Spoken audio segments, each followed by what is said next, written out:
So most service-based businesses are stuck posting random content with no plan, and that's why they're not getting consistent clients. The truth is, if you want to grow, you need a system where your organic content and your ads work together like a funnel. In this video, I'm going to break down exactly how that funnel works, the types of content that fit into each stage, where to spend your ad budget, and how it all connects so that a stranger scrolling on Instagram can eventually turn into a booked appointment or a paying client. So here's the big picture. At the very top of the funnel, we've got what's called top of funnel content. This is where people see you for the very first time. The goal here isn't to sell anything, it's simply to get attention and to start building awareness. That could be through organic posts like educational reels, quick tips, myths, mistakes, or even trending style content where you tie a sound or format into your business. It could also be behind the scenes or story content where people get to see you, your process, or your values. The point is, this is your front door. It's how people find you and start to trust that you actually know what you're talking about. Now, ads also come into play here at the top of the funnel. This is where your profile visit ads are really powerful. You run these ads with the goal of getting people to check out your profile and to start following you. But here is the key. We only recommend about 20 to 30% of your ad budget going into profile visits. Why? And that's because profile visits are just planting the seed. They get you known, they bring new people in, but they're not where you're going to get your sales. They're just setting the stage. Once you got people aware of you, we move into the middle of the funnel. This is where you start building real trust and actually capturing leads. The content at this stage does need to be stronger though.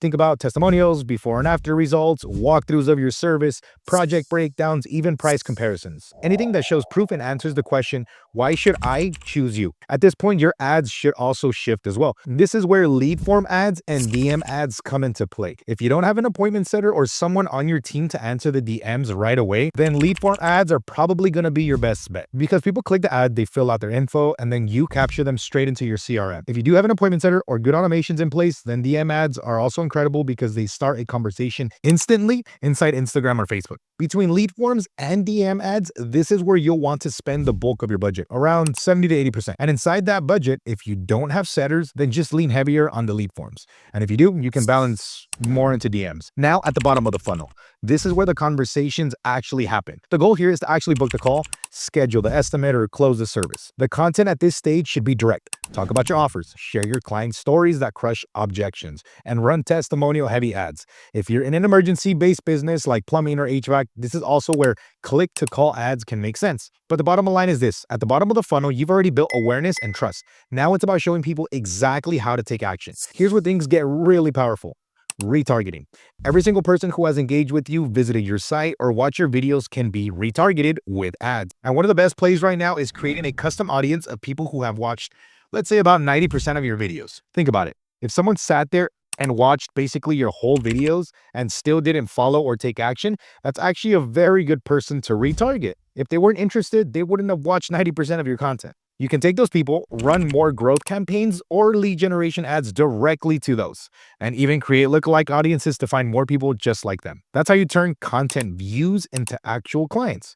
But what happens after they leave social media? So sure, many people might already be running ads, but this is the part that most business owners ignore. Once somebody fills out a lead form or a DM, they need to be organized in your CRM. For us, that's go high level. This is where pipelines come in. Every single lead goes into stages like new lead, contacted, qualified, booked, showed, and closed. From there, the automations kick in. They get a confirmation email or text, reminders before their appointment, even reschedule links. If somebody no-shows or isn't ready yet, they get put into another nurture sequence with follow-up emails and offers. That way, you're not losing 70% of your leads just because they didn't buy right away. So how does this all come together week to week? Well, here's a simple rhythm. At the top of the funnel, post 3 to 4 organic reels a week, educational, lifestyle, and yes, sometimes some trending content. In the middle, post at least 2 proof or authority pieces. At the bottom one, 2 direct offers or testimonial pieces. And again, keep 20 to 30% of your ad budget on profile visits to stay visible.